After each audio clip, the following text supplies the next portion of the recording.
Previously on the Nikki Jencen Show.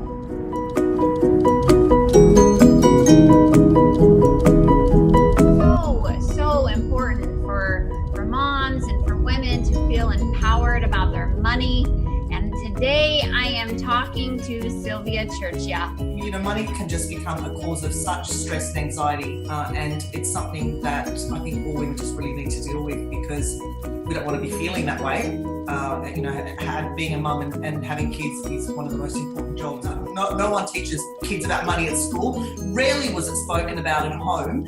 And when money was talked about at home, oftentimes it involved parents fighting about it, or it involved arguments, or parents just really disconnecting and not talking about it at all. And so there's been no financial education. And so everyone thinks that they've just got to somehow muddle through this and manage it. And it just doesn't work that way. Everyone's highly stressed out. And that's why we're having these conversations. Yeah. Well, tell me how you fix that. Most people are not looking to become multi-millionaires. They're just looking to not have to worry about money all the time. Hey, I'm Nikki Jencen, and welcome to the Nikki Jencen Show.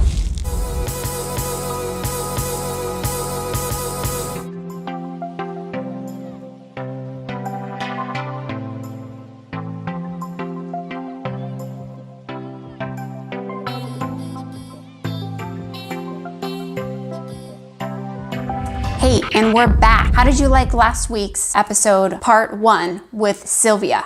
Amazing, right? You learned so much. So welcome back to October Money Month. Here comes the money. Here we go.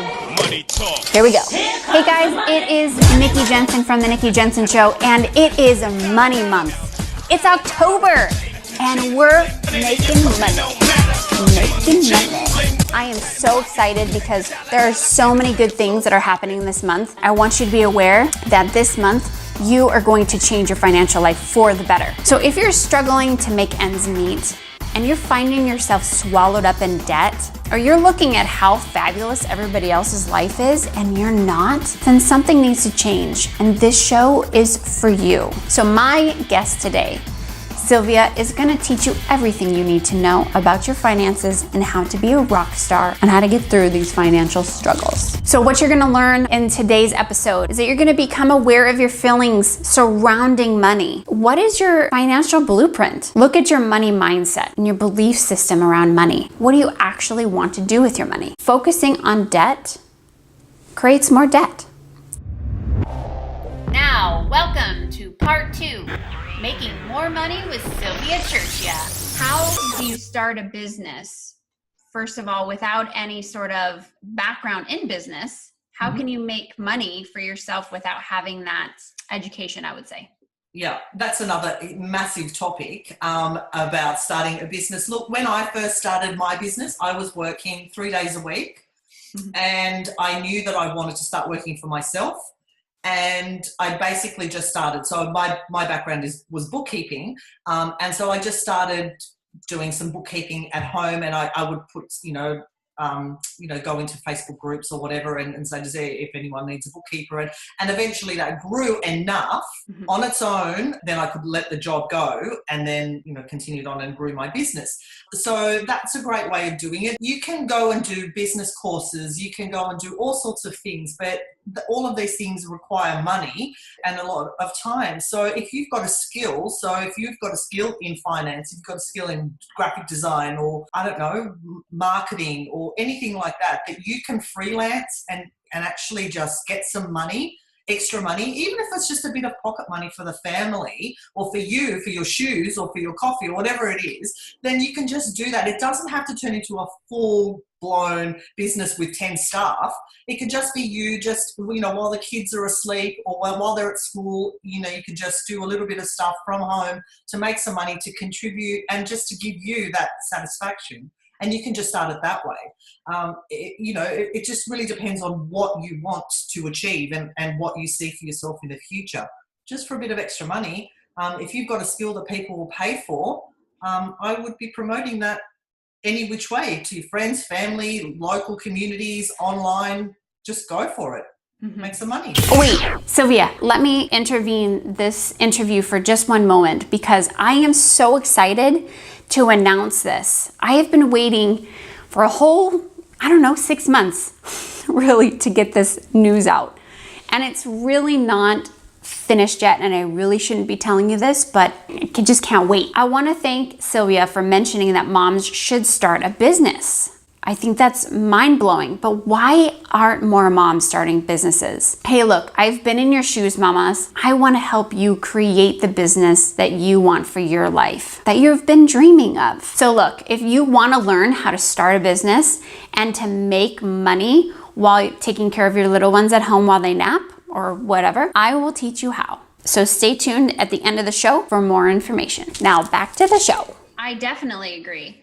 Yeah. And I think that really empowers women to do something, to make a change in their life. Do you feel that as human nature, it really is simple to create more money and we make it a lot harder on ourselves than it should be? Yeah, look, I think most people, I don't know, again, it's, culturally, I don't know the differences, with money between, the States and Australia. In Australia, it's really revered to be hardworking, to work hard for your money. It's really looked upon in a favourable way. People who make money easily or who do it in a way that delights them are looked upon negatively. We're conditioned to want to and to expect to work hard for our money. So when women go into business for themselves or to make money in any way, when it's something that comes easily to them and they get paid for it, it brings up so many weird feelings, and they think, well, no, I have to work really hard to make money, and suddenly they find that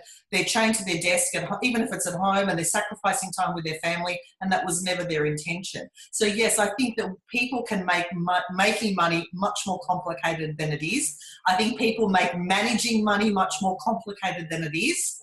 And a lot of it is just the belief system. If you change that belief system, then a lot of the other stuff changes as well. How can we start changing our belief system today? What are some steps that we can physically take to do that? Well, I mean, it all depends on the person and what they like to do. So, you were talking about affirmations. You can write out affirmations, repeat them to yourself in a way that I don't like affirmations that say things like, I am wealthy, or I am a money magnet, or something like that. And then people will just go, no, I'm not. But that's, if you're having... Yeah, you actually have to believe it, right? If you're having that kind of reaction, then chances are that affirmation is pretty useless. So one thing I like to do, and this is, this is taught by Bob Proctor, and he starts off all his affirmations with, I'm so happy and grateful now that. And so I will just do, I'm so happy and grateful now that my financial situation is finally under control. I'm so happy and grateful now that I'm making some extra money and I feel, liberated, whatever it is, and just, it's like putting it in a future tense and just saying, I'm so happy that this has happened now, and that's like a weight that's lifted off my shoulder. And you can do this about anything. So I do that. I like to journal. Some people don't like to journal, whatever it is. I like to read a lot of positive things, with people who have done things that I find inspirational. I like to read stuff about money and, anything that you can get your hands on. A lot of people spend a lot of time watching TV shows, mind-numbing stuff, and, that puts you in a negative frame of mind, and watching the news, which is all doom and gloom. It's like, just put your mind to, things that are inspirational, that show you what's possible in the world, what you'd like to achieve. And just little things like that will start to shift your belief system, and, show you that, yeah, this is possible. This is where I could go if I want to, if I choose to, instead of just being a victim to the circumstances of day-to-day life. Yeah. It's very easy to be a victim. Yeah. It really is. And it doesn't take much effort. So the other way takes more effort. And so people are just not, people don't like to change by nature. It's our human nature, just as, we like same. We like to stay, as we are, even as uncomfortable as it might be. The thought of changing and doing something different seems more painful than actually staying stuck in the present moment, and in the present situation. And so it does take a desire. The only way people really change is when that pain point becomes so great that they have to change. They have to do something, or they make a conscious choice and they decide every day that they're going to choose something different. So you really have to decide, is this situation, your financial situation, is it painful enough for you to actually go, you know what, I've got to do something about this, and then actually do something? Or you're going to go, this is really painful, but I just can't be bothered, or, I'll get to it one day. I'm just too busy, and come up with all the excuses as to why you're not going to make that change, and just at least be honest with yourself. I absolutely love this conversation. Sylvia, would you be willing to have somebody come on and talk about their own personal situations so you can help them through? Sure. I mean, I'm happy to talk to all women who really need that support. If it's specific, investment or tax or any kind of, thing like that, then that's really something that you need to go and speak to your accountant or planner about.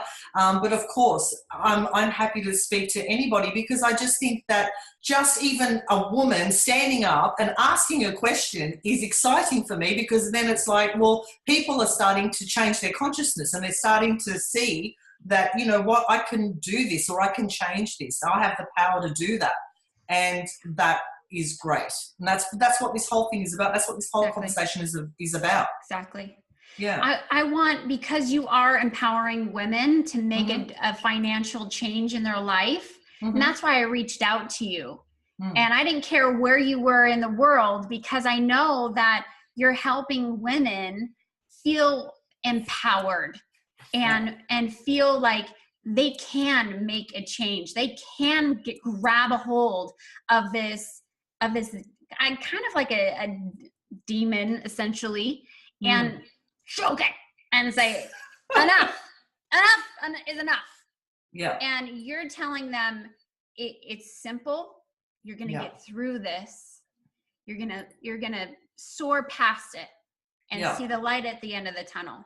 Yeah. Because and to become empowered with your money only takes you to start taking action and becoming confident. And that's where most women are lacking. They're lacking confidence. I think the thing that I hear from most women every day is, I'm not good with money. I'm creative. I've never been one to handle the finances. I'm hopeless with money, all of this kind of stuff. And that just feeds into the lack of confidence that they feel. So then when they're presented with a financial situation, they're like, no, that's not for me. I can't do that. But when you start to take action, and it's really not as complicated as many of us make out, when you start to take action, then you gain confidence, and that's when that confidence turns to empowerment. I'm all about changing the mindset and really focusing on the belief system for sure, but you can't just do that and then hope and pray that everything's going to work itself out. Then you start to take some action, and these two things together will see your confidence go up, and then you can tackle any financial situation, because, it's easy. It's fine. Boom. I wish we could have like a fist bump right there. Right there. Tell me about your book, Money Made Beautiful. Yeah, so I wrote this book. It's predominantly for women in business. I do work mainly with women in business. So my book, talks about some stuff to do with business, but it really is, again, for all women. I talk about, there's 5 pillars that I talk about. It's mindset, limiting beliefs, your money purpose, systems, which is important, like financial systems in a business, and profitability.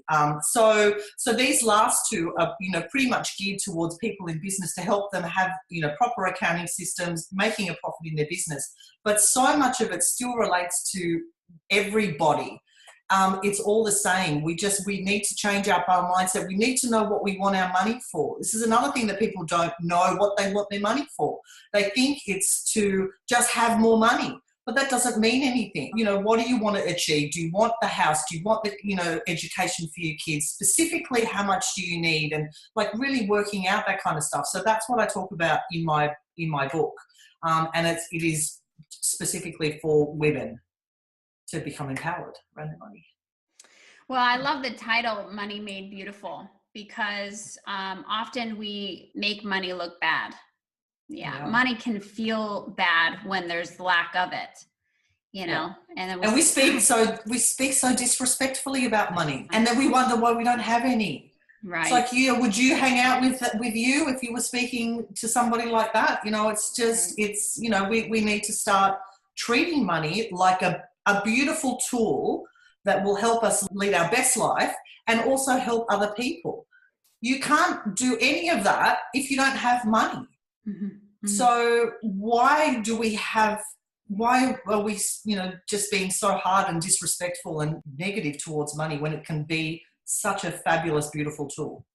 I love that. And, you know, one of my mentors, Marie Forleo, she mentioned one of her videos, you know, we have to look at money differently. And if we're just throwing money in our wallet like it's garbage, you know, then we're not really looking at it like it's a friend. You know, you wouldn't throw a friend in the garbage. You would just, you would want to take care of it. When you see a penny on the ground, even as small of a value as a penny, then we pick it up and we say, I am grateful for you today.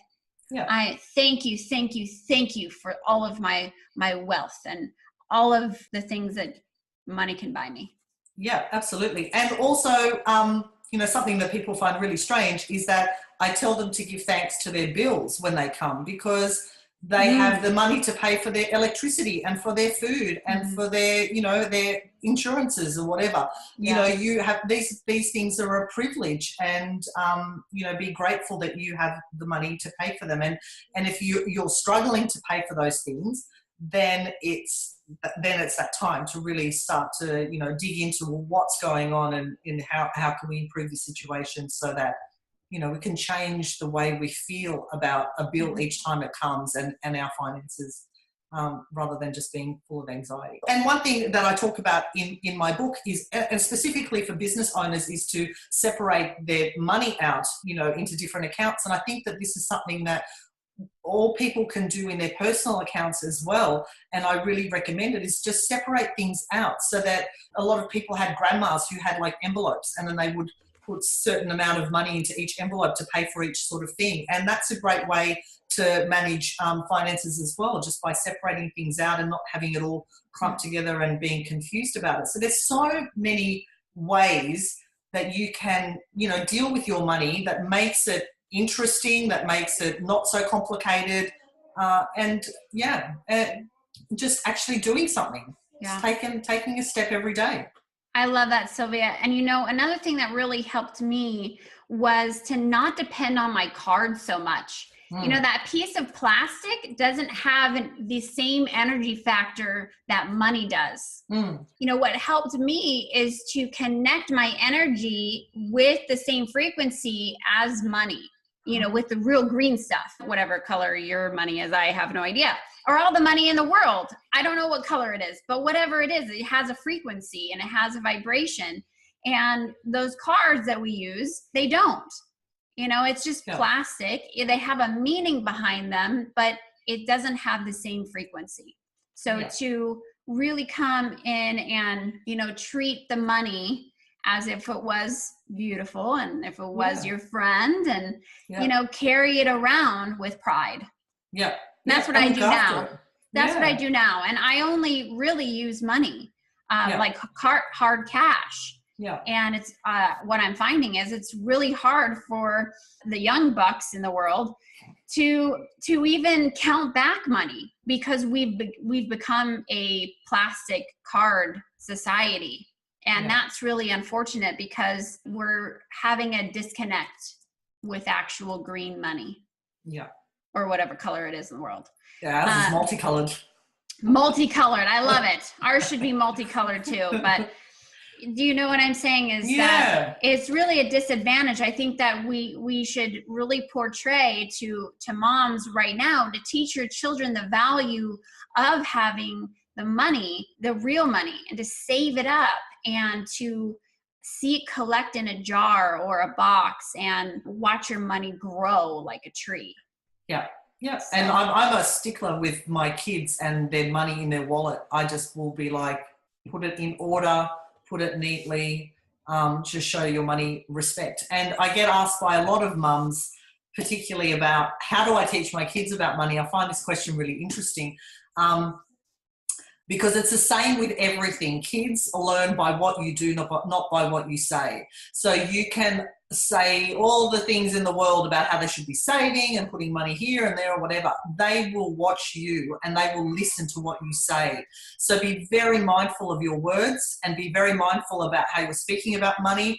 I never ever say we can't afford it in my house, because that to me just immediately is coming from a place of lack. I will say I just choose not to spend my money on that right now. It's always a choice, so really watch the language around your kids, and they will mimic what you say and what you do with your money. So if they see you sitting with your husband talking about money in a positive way and common goals and all of that kind of thing, then they will absorb that, and that's something that they will, do as well. Whereas if you tell them something, like any kids, they just go, yeah, whatever, and then they just ignore it. So be very mindful of your words and let them see. I always get my kids involved in what we're doing in the household, what we're choosing to spend our money on, if we're going to, travel, if we're going to do this, how much money that's going to cost. It's all out on the table in front of our kids. Because I want them to understand that money isn't something secretive or sinister or terrible. Yeah, it's we can talk about it freely and openly in our family. That's powerful. Yeah. Sylvia, that's really, really, really powerful what you just said. And I encourage that everybody go back and listen to what you just said on how to teach kids. I might just replay it for everybody. Because it's the same with everything. Kids learn by what you do, not by what you say. Because those were very powerful words. Not even words. You gave an action and a plan to what moms and families should do, and to not make it a family secret. Yeah. I love it. I love it all. Sylvia, thank you so much. You are welcome. amazing. What a blessing you are. Thank you. And if anyone's got any questions or wants to discuss any of this, I'm more than happy to talk about it, because the more women that learn about this, I truly believe that it's all going to start and end with women. We're the ones that are learning about this. We're the ones that are going to do this. We're going to be an example to the men in our lives and to the children in our lives. And so I just really think it all starts with the woman.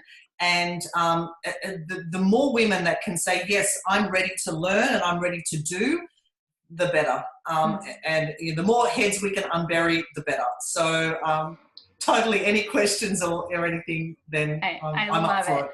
And of course, I'm going to have every link for people to find you so they can, get coaching and talk to you personally to help them through the grind and help them through the mud and help them see the light at the end of the tunnel, because there is one. Yes, of course. There is one, and it's beautiful. Yeah, it's beautiful. Thank you, Sylvia. Thank you. So what did we learn in today's episode? Comment down below. I want to know what impacted you the most about today's episode. So some steps that you can take today. Become aware of your finances. How much debt do you have? How quickly can you pay them off? And can you create a business at home? Hey moms, so I didn't forget about you. If you are interested in learning more about how to start a business for yourself so you can stay at home with your little ones, I want you to take some action right now. I want you to email me, nikki@nikkijencen.com, that's Jencen with a C, and let me know, what are your thoughts? What are your dreams? What do you want to do? And I will help you. I will email you back and I will help you personally. You are not going to be alone in this. I will help you from start to finish, and you will create the best business of your dreams. You just have to take some action. Remember, email me, nikki@nikkijencen.com.